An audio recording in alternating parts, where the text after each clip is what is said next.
afternoon, friends.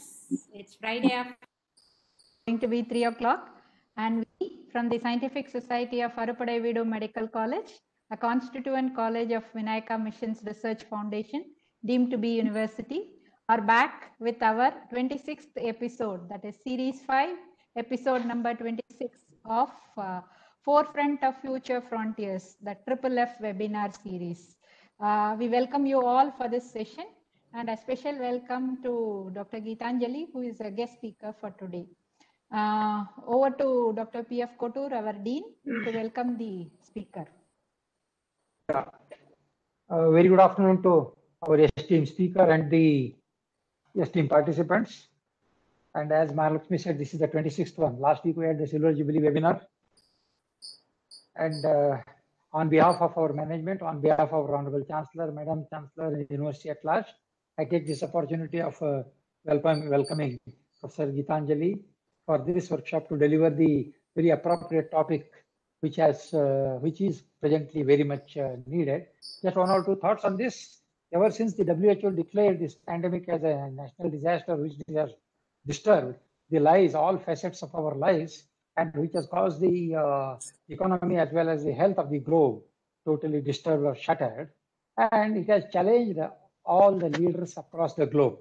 I don't say every kind of a leadership model has facing a real challenge. And at this point also, I recollect our platform of the Triple F webinar has two relevant talks on COVID-19. One was, of course, Professor Shashank from AIIMS, Bhopal. He came, and that was somewhere in July, and he shared the first-hand experience. He was a microbiologist, and he shared his first-hand experience of how he contained they are successful in containing this COVID pandemic spread. And next was, I think Professor Mahalakshmi only spoke about system thinking, which was the need of the hour. So system thinking is very much needed. So now it's a wonderful thing that our speaker for today has chosen this quite appropriate topic, which has to be dealt with by all the leaders. And I said every model of leadership has been challenged, or I don't say failed. But one thing we see is the Korean model, South Korean model, which is so successful. The world is counting in terms of millions of cases, millions of deaths. Whereas South Korea, hardly some 25,000-30,000 cases and hardly 400-500 deaths. See, that means something leaders can definitely do. This is the one very bold statement I like to give you on this point of time. So with these some few thoughts which came to my mind, Madam, I sincerely, ardently welcome you, and we hope to hear you. And I request Dr. Bhatt to introduce Madam Geetanjali. So, very good afternoon, Dr. Kotur, our Dean, Dr. Mahalakshmi, Dean HPE, and our guest speaker, Dr. Geetanjali, and all the faculty members from UVMC and all other medical colleges who have joined. On behalf of the management, we welcome you. Dr. Geetanjali was in Pondicherry and Jipmer for a long time, so I think many of you will be familiar with her. And she has been undergraduate, postgraduate from Jipmer. She was a Bharatanatyam artist also, so she used to perform during our institution days. Wonderful, excellent. So, and her daughter also used to dance, not only she. So it is a good thing that she to talk to us today. She did her pharmacology, then she went from senior residency. Step by step, she became the head of the department. She spent about 2 years in WHO, in the regional Southeast Asian Center at Delhi. And I think she worked with essential medicine and good medicine for children, the Better Medicine for Children project. And during that time, she conducted a few programs in Pondicherry also. And she invited me and other people to talk, and we had a good time. And later, she got selected in AIIMS Bhubaneswar. So she went from Jipmer to Bhubaneswar. seeing her efficiency, I think she was asked to look after many other AMs where directors are not recruited. So she was controlling many other AMs in addition to the AMS at college. I think she is doing a good job because now and then we hear about her, but I have not visited her in Bhubaneswar as a director there, but I keep hearing because some of our ex-faculty also joined there, and she also keeps visiting Jipmer now and then. And she has selected an important topic like medical leadership during this situation of COVID, how to run the institution, because it is a double-edged sword like that. We have to look after the COVID patients. Are we stretching our facilities for COVID and neglecting the regular patients? Because now, say, heart disease has come less, people are dying less from heart disease. They are real, or they are dying at home or in the community also. We are not very sure. In addition to that, all doctors also put into a lot of stress because they have stress from the family, society. When you come back from COVID duty, people may think, okay, you are bringing COVID along with you, not only your company. So social stigma is also attached to that. You know, after all this, they hit the doctors, they treat them. That also happens. So in all these situations, how head of the institution should look after the academic activities like undergraduates, students, and also take care of patients is I think it's a real issue. And I'm sure that you will give not only your experience, but also will give some guidelines for us to follow in VVMC and other places. So I'll back to Mahalakshmi to continue. Yeah, thank you very much, Dr. Bhatt, for that nice introduction. Madam, you're on, ma'am. Please go ahead. Gitanjali, you can go Yes. ahead. Can you hear me? Before Madam starts, yes. Yeah, we can hear you, madam. See that you have started to share. And I would also like to inform you that quite a few of your students have joined today's session. One Dr. Datta has put, he said, I'm a proud student of Dr. Gitanjali, madam, Okay. Dr. Bhatt and Dr. Mahalakshmi. Okay, so there. And for the benefit of the participants, I would like to inform everyone that we are recording this session for academic purposes. Over to you, madam. Thank you. Thank you. Thank you, Dr. Mahalakshmi, for inviting me here for this webinar, which has, this is the 26th edition, and that shows that people are wanting to listen to the kind of topics which you have chosen. My sincere vanakkam, I would say, to Professor Kotur, the Dean, and of course, Professor Vishnu Bhatt, a very, very, very close colleague of mine in Jipmer. Not only we were colleagues, I was a very good friend of his wife, Dr. Shobha. My daughter and his daughter are very close friends. So it's we know each other for a very long time. It goes back a very long time. And so it is indeed a privilege for me to talk to all of you. And I'm really touched by the fact that some of my students are here. And I hope I will, at the end of it, you will feel good about this talk. So I'm going to talk a little bit about the medical leadership in academic institutions in India during the COVID crisis. I am putting it very clear that I'm going to talk about the leadership in academic institutions. So this is a very focused talk.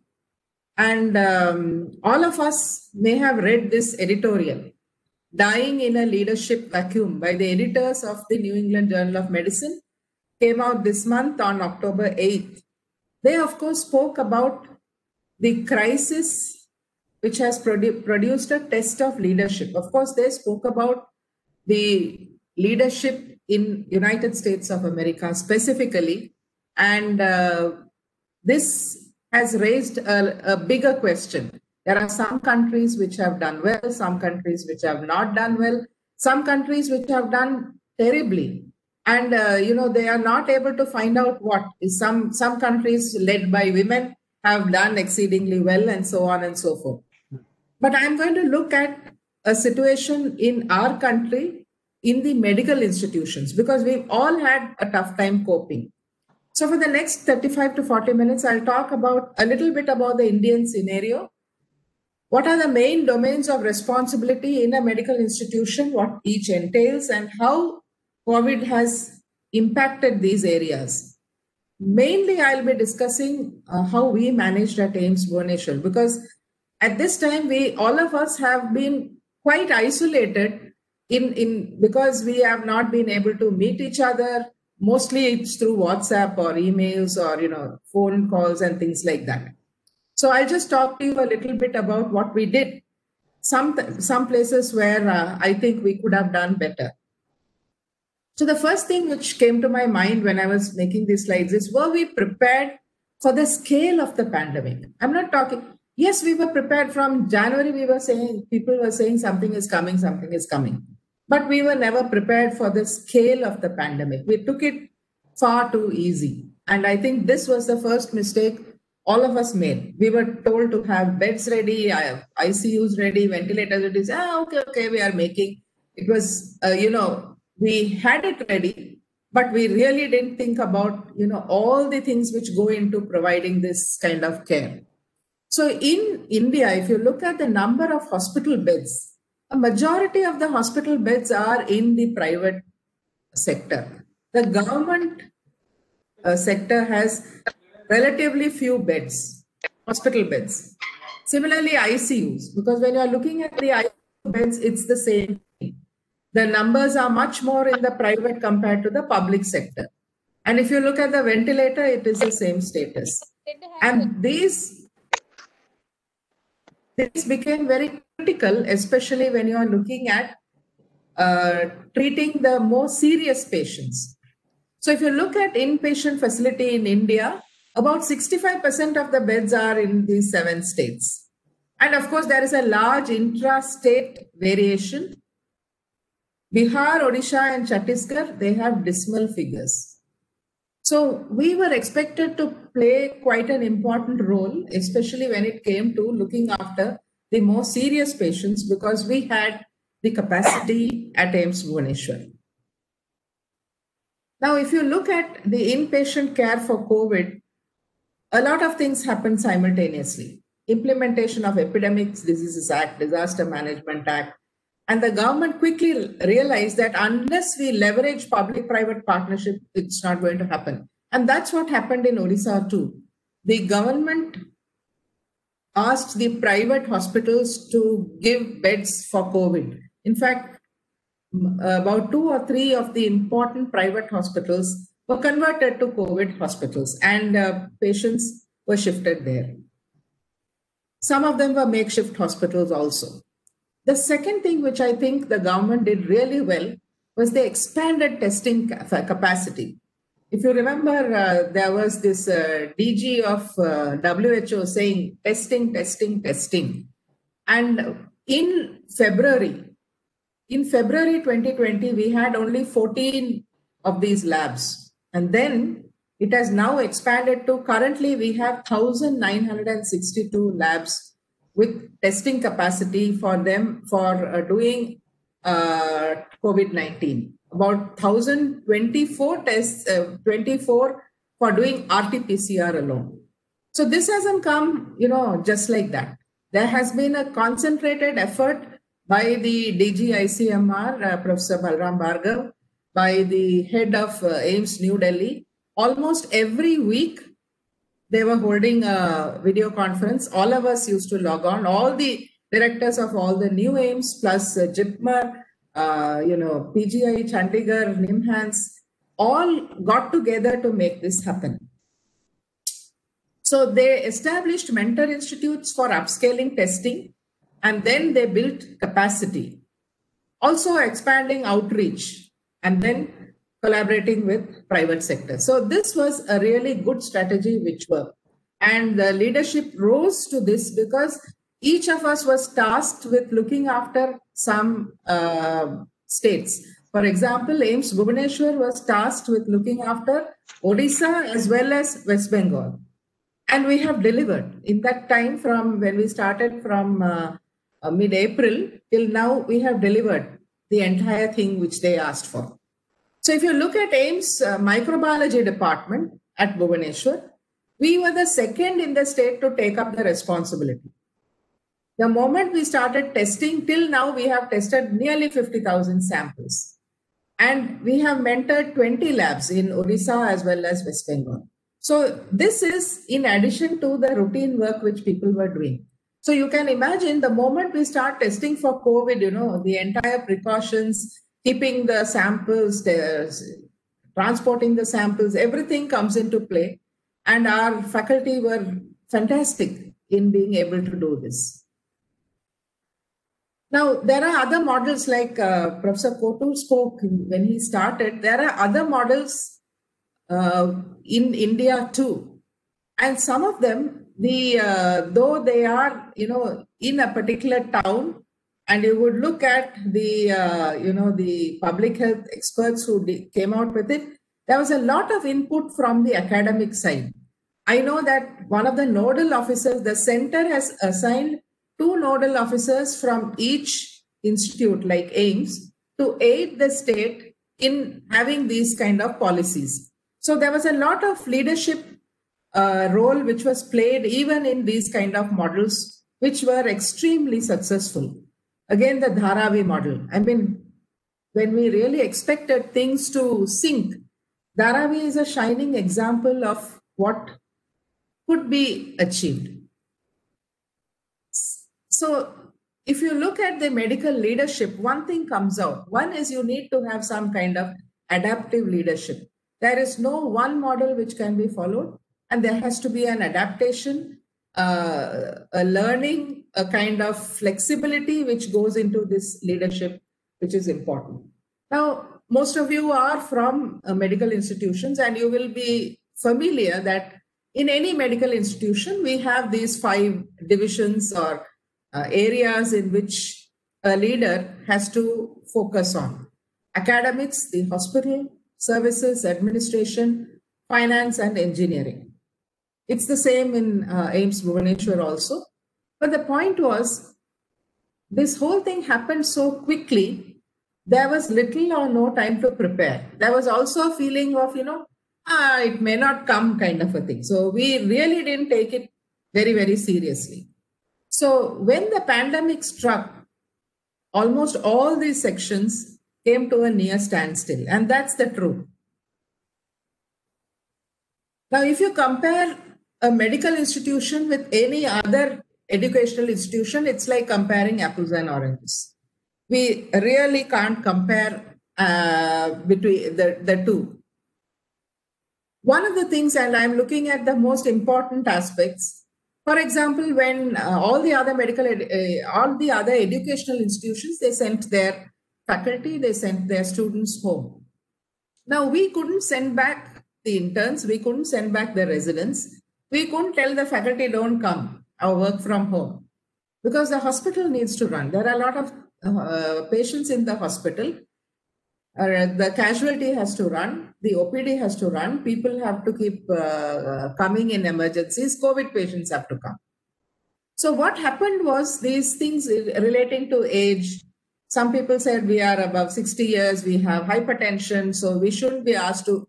Now, if we took all those comorbid conditions, we wouldn't have people to work. Okay. So that became a bit of a problem because many people said we shouldn't be asked to work. The other thing is, when you're looking at medical education, it has a domino effect. We all know that. If a student doesn't finish their internship at a certain time, they will not become eligible to appear or get a seat in some of the colleges when they apply for a seat. So we cannot sort of delay it for six months or delay the exams and so on. So this becomes very, very I'm getting a message that somebody wants me to annotate the shared content. Maha? I'll just decline this. Oh, please no. Yeah. Okay. Okay, thank you. Sometimes people inadvertently press that. Okay, So, okay, right. Thank you. Okay. So, and the other issue with the medicine is that whether it is teaching, clinical teaching, or exams, it requires close contact with other humans. At least in the present way in which we are used to teaching, it requires close contact with other humans. Whether it is teaching or examinations, it requires, yes, we do use some kind of simulators at some point of time, but it is not widespread in all the other colleges. So that's one of the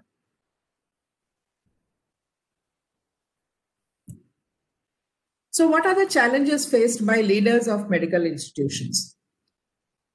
There are diverse and changing needs, and the pandemic added this because there were people who were coming up who felt that they were very sick when they were not. Some even generally when people come to the hospital, they are truthful about their symptoms. Here we had people coming fudging their symptoms. There was increasing patient, student, community expectations, which was compounded by this. Of course, the high cost of new interventions, it went up. Sometimes tests were costing very highly. Even vitamin C and zinc were costing enormously. And as people stayed at home, there was increasing fraud. People are coming to our hospital saying we have been selected in this course when we don't even have the course. People are saying we have been appointed as a nurse when we have not sent the offer of appointment. Lot of fraud, lot of litigation. People are sitting at home, so they feel, let's take, put some court case, put right RTI, right to information. Every day we are getting 20 to 30 right to information letters. Yet we are expected to continue in the service in the same manner. And we are being judged on quantity. How many beds are you having? How many ICU beds? How many ventilators? It's not the quality anyone is worried about, but the numbers, how many beds, how many patients are coming. So decision making was and is very difficult because we were going to take decisions which put others at risk, family or faculty, students, and so on. Sometimes official circulars were a bit confusing or sometimes counterproductive because we got circulars saying that, 1/3 only should come to office, 2/3 should stay at home. But what can an OT technician do at home? What can a nurse do at home? For a hospital, it really, people need to come to hospital to do their work. They cannot do it from home. So these were some issues. Like we used to have this ABAS is Aadhaar enabled biometric system where you put your finger and the biometric gets recorded. And because people said it was going to spread COVID, so we couldn't. And the moment we stopped it, we didn't know how many people were even coming. So it sort of created a panic situation, and people went into a panic mode. I think almost 2 to 3 months people were in this panic mode. And we were quickly creating or restructuring infrastructure, and we had to keep on changing because the numbers, initially we didn't have many cases. Suddenly it swelled so much that our infrastructure couldn't take it, the numbers. So we had to keep on creating, restructuring infrastructure. The moment they said N95 masks everyone should have, where do you go for it? And in a government situation, you have so many rules to follow to procure. The moment we got it, if we took 1 or 2 days time, the intern said we are going on strike, we haven't been given. So when you have a large numbers in your workforce, even distribution takes time because the numbers of people who are coming to hospital are very less. And we were managing without support services. What happened is initially people were so scared, they weren't coming for work. Even if they wanted to come for work, the village people or the places where they were staying, they said, we will not let you go because you're going to a hospital and you will bring back infection. So we had a huge crunch when it came to security, housekeeping, biomedical waste management, and so on. So I'll just give you a picture how we tackled it in AIIMS. Initially we set up 2 teams, and one was an advisory group of senior professors, and one was a working group. This working group was set up somewhere mid-March, and we had people from different areas, specialities. We had nurses. There was an anatomist who was going to take care of biomedical waste. We had, of course, medical superintendent was there, hospital administration, and so on.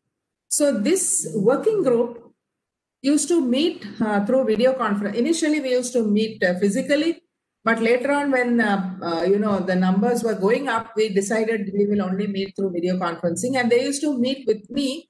I used to chair the meetings at least twice a week. Minimum twice a week we were meeting, and our meetings used to go on for at least 2 hours. And every small thing used to be ironed out. So the decision making was quick. It percolated down, and the same day, one of the people who was member secretary, he would write the minutes, get it signed, and it was emailed to everybody. So this worked for us because we quickly took decisions. If somebody said that we need, let's say, some medicine, immediately we said we will buy it through local purchase or something like that, and then we could get it within perhaps a day or so. So this worked for us.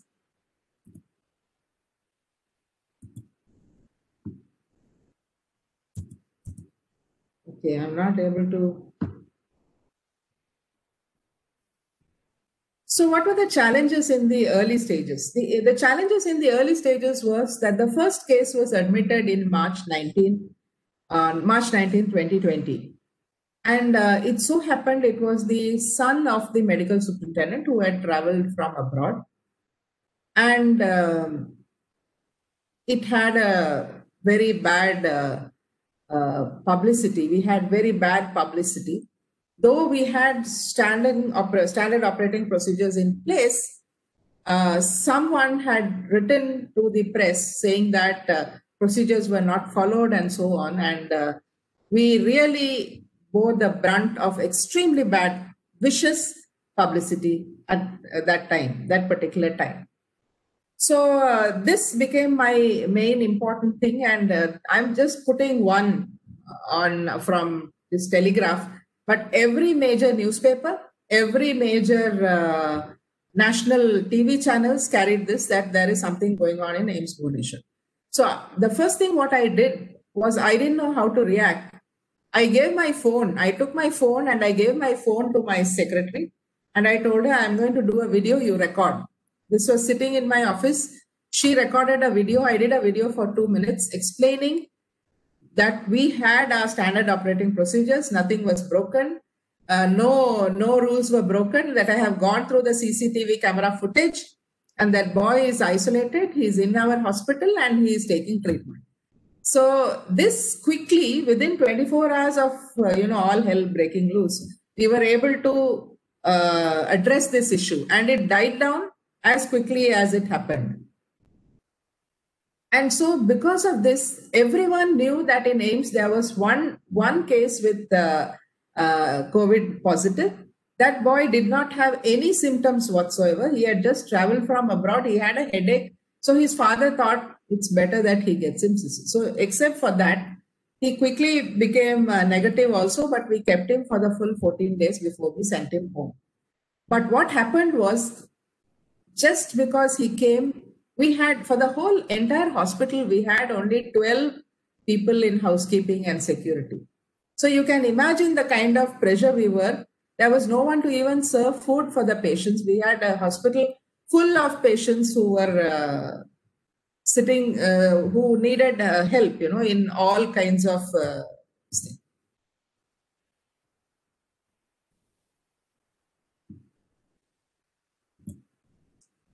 So what we did was, if you see, this is our hospital, and this ward, which is at one end, this is a whole block of wards from ground floor to the top floor, we nominated it as COVID wards. So that was separate from the hospital. It is all linked through a corridor, but that was the first thing we did. We made this full block as COVID, and we had this Ayush building, which is separate from the hospital. This Ayush building is opposite to these block of buildings. So this is the Ayush block. It is a ground floor only. Here we made our COVID ICU.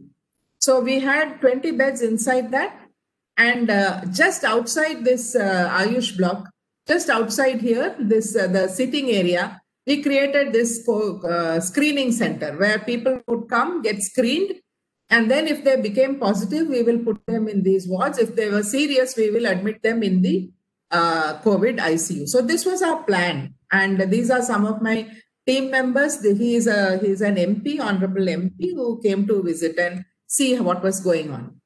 So in some medical institutions, decision making is highly decentralized. It's not like that in AIIMS. Everything almost lands on my plate. And so what I do is I generally ask people to look after it and come to me when they have a problem with it. So I'll just tell you a little bit about the problems we had with academy. Students left, and naturally because there was going to be a close down. And so then we decided that we are going to have classes on, because we didn't know when they could be called back. But what many families who just made PowerPoints and emailed it to them, and then so I said that's not enough. We have to see and take. So let's do it as if so getting students online and things like that. But many students never used to log in. If they used to log in, they used to log in, and we don't know whether they were there or not. Some, I'm staying in a village, there is no Wi-Fi at all. Okay, I can't do this kind of a thing. Mostly I don't believe them, but when they say things like this, you can't help it. So they did not actively engage, including postgraduate seminars and journal clubs. They were all through video conferencing, because after some time we realized we couldn't actually sit together, with any sense of surety that we will not be passing on if they're positive. So we also used for assessment some open book exams, some software. Some people took Viva Voce through WhatsApp, and that was one thing which worked, because they were given slots and they were taking Viva Voce and they marked them on that. Some other apps were also used, but mainly I found the faculty were trying to focus on how can we ensure people are not cheating. So some said that we will give one question, after 10 minutes we'll give question number 2. After 10 minutes we'll give question number 3, and after the last question we'll give you only 10 more minutes, and then you have to WhatsApp your answers, which have to be all written down. So students also were smart. Students said, in my home, they have sent me emails. In my home, I don't have a letter. I don't have paper to write answers. I don't have a pen, and I can't go to the shop because this is under lockdown. So these kind of things were happening. And it's actually interesting to think of the kind of excuses students came up with.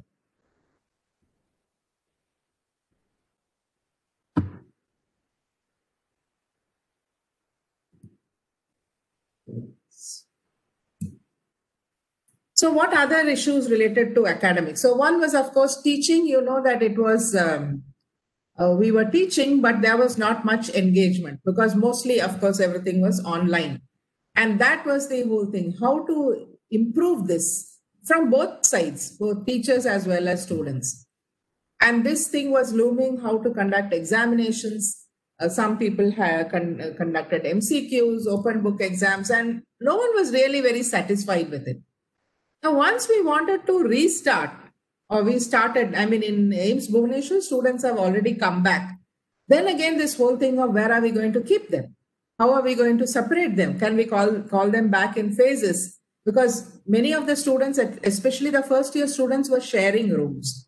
And parents were also very, very scared for their children to come. And of course, how are we going to conduct clinics? This is still a question mark for us. So when we started recalling students, parents were not keen, but most of the emails we got were copy pasted. So I'm not very sure whether it was written by parents, but certainly students didn't want to come. They said, if we come, we'll get infected, this and all that. But we just went on with it, and we have called our students back in phases. We have had 14 days quarantine. We've kept them separately and things like that. So we've not had much problem with this. Now, we also had additional issues which we had to deal with. As I said, we had to provide mentorship to set up testing labs. It was relatively easy to set up these testing labs in government medical colleges. The private medical colleges took time to come on board. But I think at that time, MCI didn't give them a choice, and they had to come on with this. The press and media, to me, I felt it was an absolute problem. They used to keep calling at all times. How many patients? Were any faculty infected? Any residents infected? How many nurses? Actually, they were getting information even before I knew. So it was all the time there was a lot of media hype. How many people got infected? Why don't you know? And things like that. We had to give a lot of support and training, not only to the nursing people in Odisha state, also some doctors. We provided training to doctors in the SAARC countries. Actually, they asked us to give some training to people in Bangladesh in Bengali.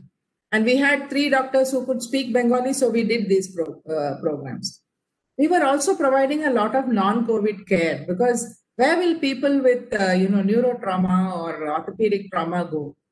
Traumas were happening. Yes, the numbers were less. People were having heart attacks and all that, and most of the hospitals were not taking up people. So they started coming to our this thing. There was a lot of social media false information. As I told you, people didn't have anything to do. So when they don't have anything to do, they come out and do kinds of things like that. The other problem which I personally felt was metrics. I felt that almost every hour people were asking how many patients, how many are very sick, how many on the ventilator, this kind of a thing. Until we said that we will take our statistics at 8 p.m. in the night, and we will stick with that, because otherwise it was getting a little too much. This is an example of what happened. This photograph was put on Facebook.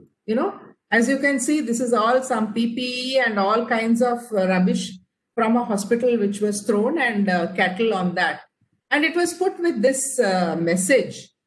This message almost says that this is our hospital, because this Dumuduma, that place is the post office, and there is no other hospital of national repute which is situated nearby.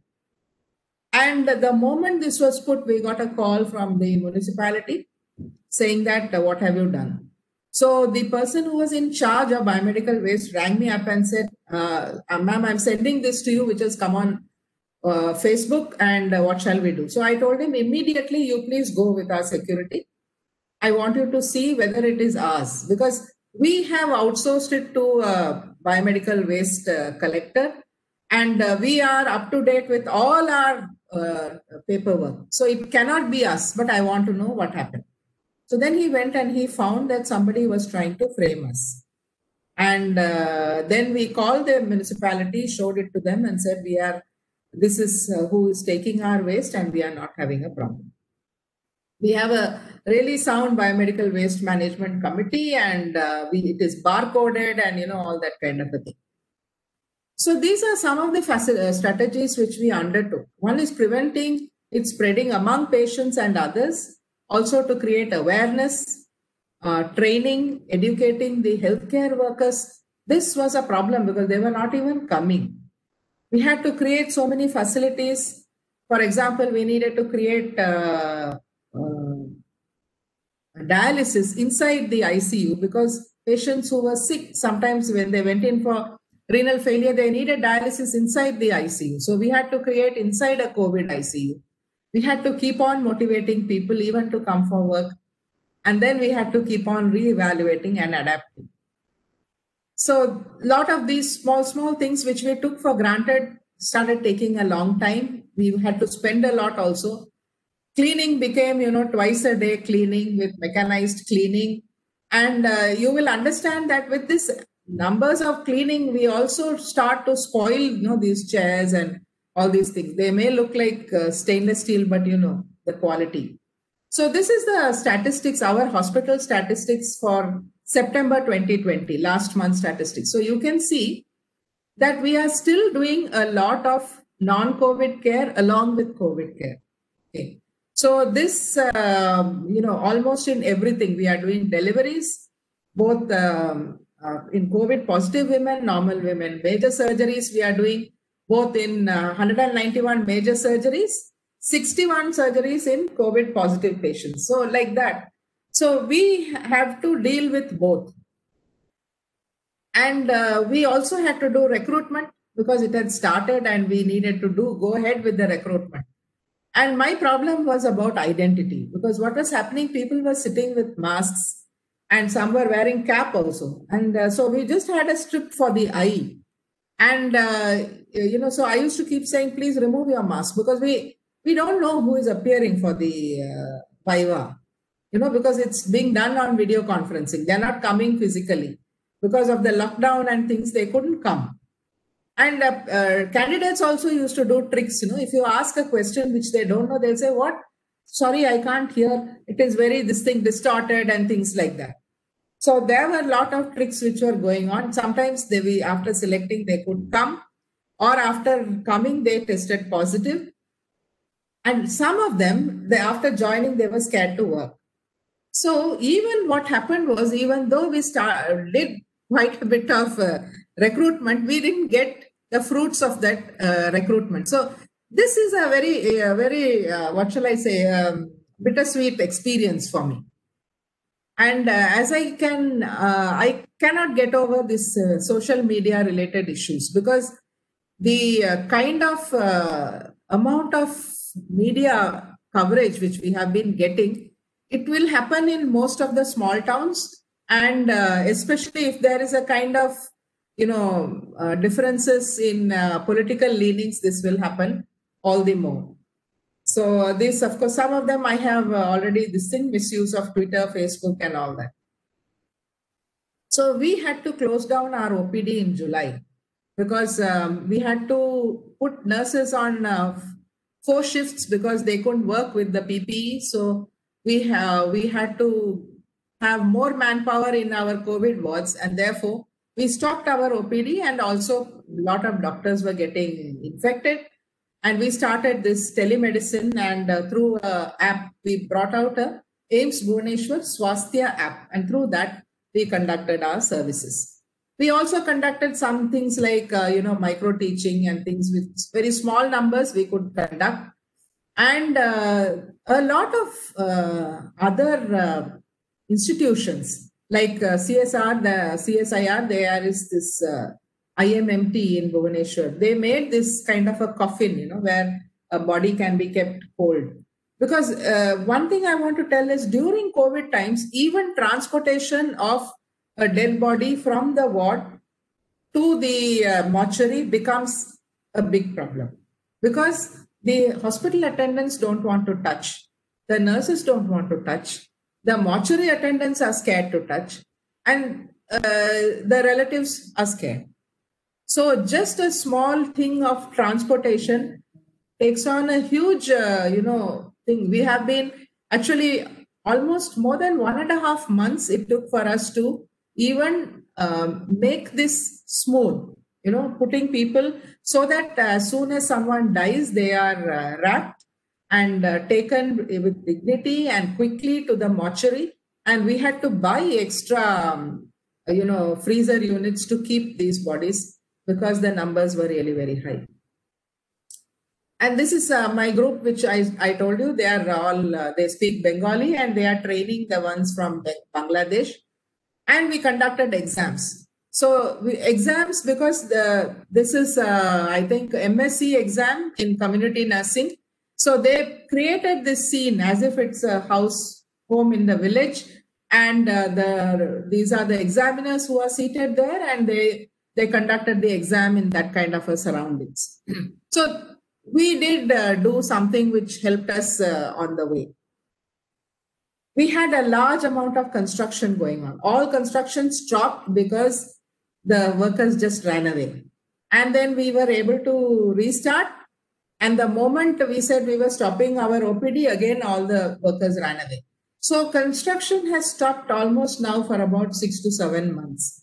And there are no people to do even small things. So if there is a fan which is not working or a bulb which has fused, our maintenance people are not coming, because these are people who are scared to come to a hospital which has COVID positive patients.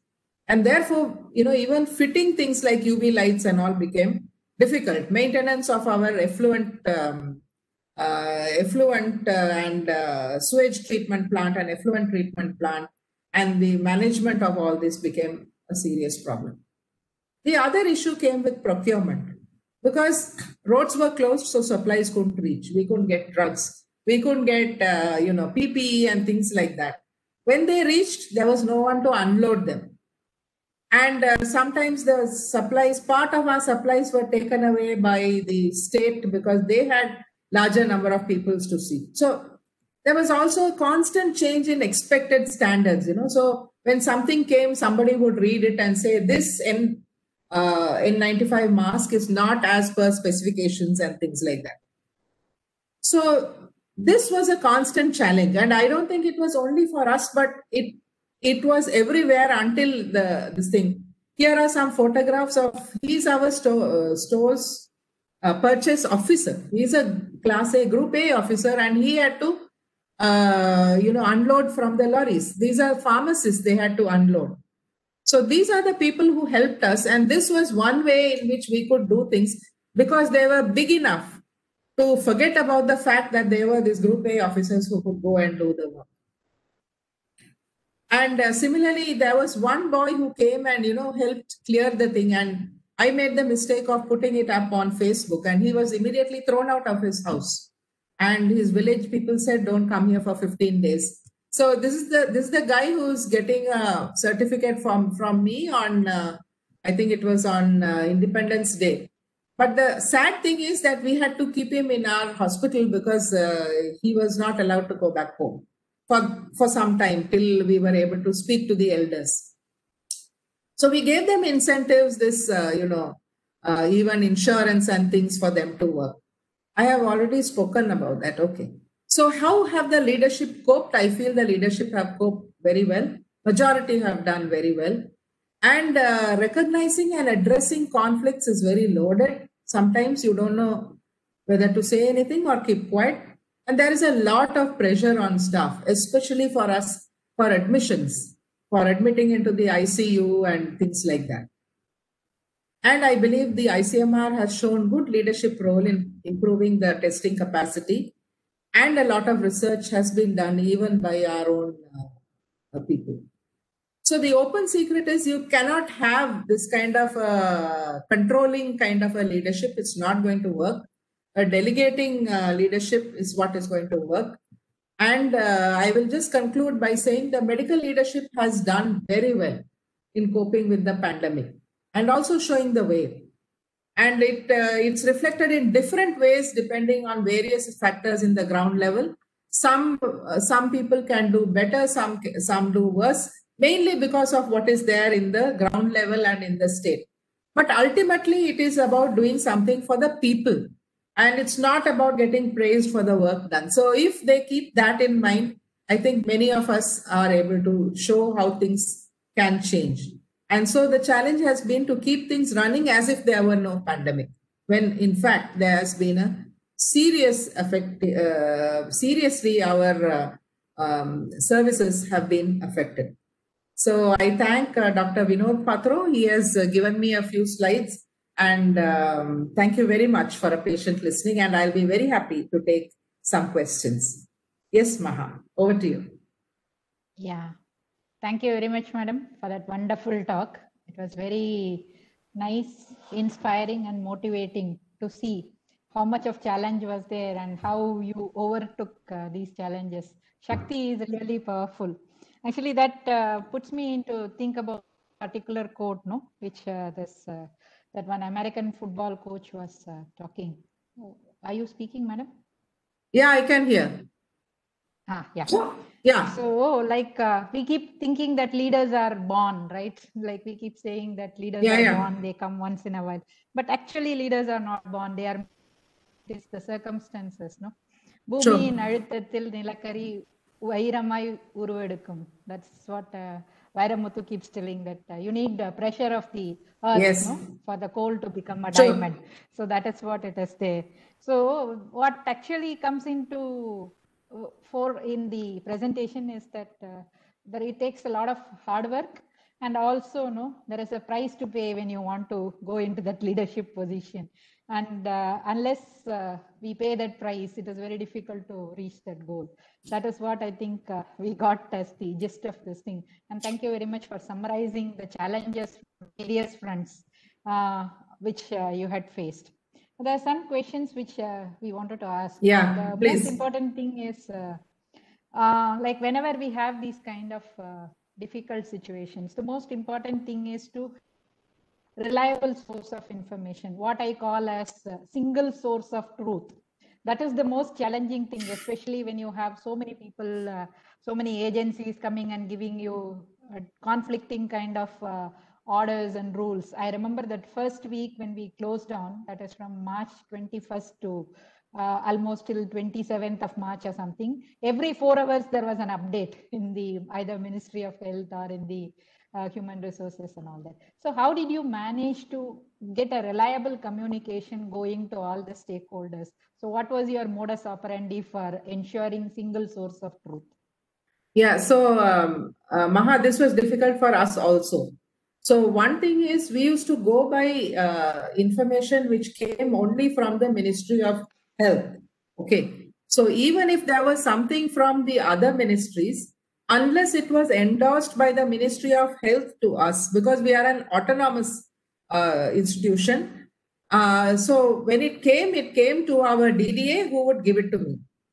Then I would make sure that everyone gets an email on it. That was how we were going. Information from us, there was a problem, because what happened was some of the faculty were saying, we don't know how many people have been affected. We don't know how many healthcare workers have been affected. We are the last to know. We are reading it from the newspaper. So every day, even now, in the night, one faculty member's, his job is to get all the information, and he will send me as well as all the faculty an email in just how many patients were tested, how many patients were positive, how many healthcare workers tested positive, how many people are in the ICU, just 5 or 6 points. That will go in the night. He'll send it around about 9 o'clock. So that was what we did, because you're very right. This kind of information, but it came to me, I took about a month before we, sort of made that into our this thing, because meanwhile you're doing so many things, but that's how we manage. Yes. Okay. Thank you, madam. There is one question from Dr. Philip, I think urologist from MGMCRI. Yes. So the question is, even though you are from a central institute, AIIMS Institute, how easy or how difficult was it to coordinate with the state authorities? And how did you negotiate the bureaucracy during crucial decision-making process? See, yeah, very loaded question. But let me tell you, I had a very good relationship with the Secretary of Health in Orissa. The first Secretary of Health was one Mr. Nikunj Dal, who was also Joint Secretary Health in the center. So he had a very good understanding of the whole situation. And we used to talk to each other, WhatsApp each other. If there is a meeting, sometimes he used to want me to sit in so that, people felt that it was something which was not only coming from the state, it was kind of a thing. So that was one good thing. And so is now the present health secretary is also the additional secretary. So we have a pretty good, friendship which is going, and that is really a good thing. Besides, the very fact that AIIMS is there in Bhubaneswar, it's a huge prestige issue for the state. So that is, the people of Orissa, Bhubaneswar in particular, feel very proud that there is an AIIMS there. So we are looked upon with a lot of respect. The second thing is about, handling bureaucracy. There is a lot of autonomous decision making within AIIMS. I mean, we really don't have to wait for a lot of things. For example, if you look at, let's say, like financial powers, I have a financial power of 5 crores. So 5 crores is, you can buy quite a lot with 5 crores. No? So that is for a single item. Up to 5 crores I can buy. So the issue is, if you use the government ways of buying, it's fine. So we really didn't need, there was not much, mainly the problem comes with the financial things. And since we have a lot of powers that way, it's okay. Okay. One more thing, madam, that the challenge of being leadership is you need to show that you're strong. At the same time, you should not come across as if you are rude. You need to be kind, but you should not be interpreted as if you are weak and this thing. You need to be bold, but you should not be counted as a bully. And you need to be, at the same time, you need not be lazy. And you need to be humble. At the same time, you need to ensure that what you have done. And more importantly, you need to ensure that because you are a woman, you need to overcome the added difficulties in that. So can you actually tell us like how you made it work? How did you keep the morale of your team very high during this crisis? And how did they support you in this entire process? See, one thing I'll tell you, in many of the institutions, there is this belief that people who belong to the so-called non-clinical subjects, that is a pre and para-clinical subjects, cannot be leaders or cannot lead an institution. They are not taken very seriously because they believe that they don't have the knowledge to run a hospital. And I can tell you, having been here for 4 years, that that's not true. The one thing is, I don't speak Odia, neither do I speak Hindi. So when it comes to speech, many people are not able to express themselves in English. And so when they are very angry, whatever they come to say, they can't say because I don't understand. So if they start saying, I say, please tell me in English, and then the whole thing goes, okay. So I'm using this very effectively. So actually, even in the parliament, we have what is called a parliament committee on health, and they speak in Hindi. And so I said, I'm sorry, I don't understand Hindi. And one of the parliamentarians, I think Dr. Jairam Ramesh, he came and said, so what's this thing about you not knowing Hindi? Why is it like that? So of course, now I understand Hindi, but I can't speak. But the thing is, I make it a point that I am very polite, that I try my best never to be rude. Even when I'm wanting to be rude, I just keep quiet. Because I feel that that should not be the behavior I want other people to see me in. So that is very true. The good thing for me is that I have a lot of time on my hands. So I am in a stage of my life when I don't have many responsibilities. My husband also is in Pondicherry. So I am alone in the house. So I can go early to office. Everyone cribs about the time I get back from office. I come, I eat dinner and go to sleep. So actually, I can spend a lot of time for the institution. And that's a really plus point because I don't have anything else to do. And the thing is that, yesterday I was telling in yesterday's webinar, Professor Abdul Kalam says that you need to build a brand of integrity. And once you do that, then people will respond to that. And, in AIIMS Bhubaneswar also, we have, since I came, there is about 50 crores of corporate social responsibility works are going on in various things. We are having some buildings, we are having a burn center, we are having a trauma building, all from corporate social responsibility. So people will understand that your aim is good and you will not use the money for something else. So they respect that. And Orissa people are very loyal to the state. That is one big advantage. They will do anything for their state because they want their state to come up. No, that's the big thing. They understand that their health indices is less, and the educational status is less. So especially the ones who have been educated, they are really wanting their state to come up. So that I feel is a big plus point for us.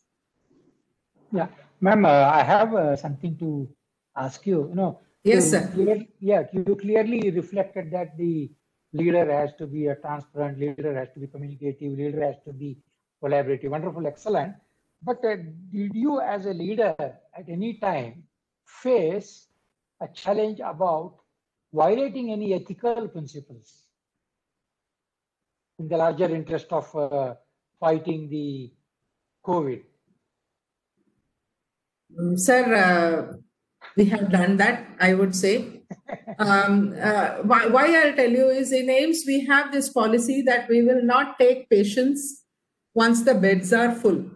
That is, we won't have this patients on the floor, no floor patients. And it's a principle across all AIIMS. So even during this COVID time, our OPD, our casualty was full. We have a separate, what we call a SARI casualty, that is for people with serious acute respiratory illness. We have that was full. All our ICUs were full. And so we closed the gates. And I felt really bad. The only people we let in were women in labor. Because we had beds, we had to do cesarean section or delivery or whatever it is. So I knew there would have been people who would have died because we closed our gates. I really felt bad.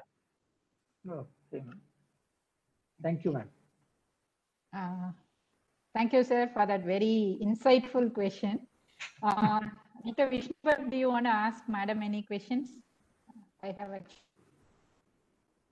Not specifically, because I think she has covered well. Gave her experience, which I think will be useful to other institutions also. And I know her very well. She's a disciplinarian, and she does have the history to take decision. So I think she's in the right track. I hope everything goes well. Her advice and the talk will help others. Thank you, sir. Thank you. It was very nice meeting Professor Vishnu Bhatt after such a long time. Yeah, for me too. Yeah. Ma'am, there is one very nice, a lot of nice messages in the chat boxes. One is and he says it was very nice to hear from Madam and it was very inspiring. And one Dr. Saju Binu Cherian, he said, leadership skills, Madam. May the country be blessed with people like you. So the other question from Dr. Philip is already taken Kotur, the same thing about ethics. And I think that sums about everything in the chat box of the participants. So on behalf of AVMC, I thank you very much, Madam, for this wonderful lecture. And thank very you, Maha. Nice slides, very inspiring kind of work. That is what I would say from the entire presentation. You have always been a role model for upcoming faculty, people in medical education and women in particular. And it was very nice to have you during the Navratri, that too on a Friday, and listen to the leadership role of Shakti. Thank you very much. Thank you. Thank you, Maha. Wonderful meeting everyone. Thank you, everyone. Namaskar. Namaste. Yeah. And before we close, I have one nice message to give to the participants. You will be getting your link for downloading the e-certificates through SMS. So once you click the link and put what is the email ID through which you have joined this program, you will be able to download your certificate. And the second information is we are finishing series 5 with this week. And from next week onwards, we will be starting, that is from the month of November, we will be starting series 6. And in series 6, we are going to explore concepts in medical education. And the first talk is by Dr. Ashok Diori. He is the president of the National Neonatology Forum. And he is going to talk about initiatives for teaching and training resident doctors and healthcare workers. So that is all for next Friday. I hope you will find time to join with us in this particular session. So I bid you all farewell on this platform. Thank you very much for being with us. We'll see you next week. Thank you. Stay safe, friends. Yeah. Bye-bye. Adios, amigos. Bye-bye. Bye. This is Dr. Mahalakshmi, Dean Health Professions Education from AVMC, signing off on behalf of the Scientific Society. Bye-bye. Stay safe.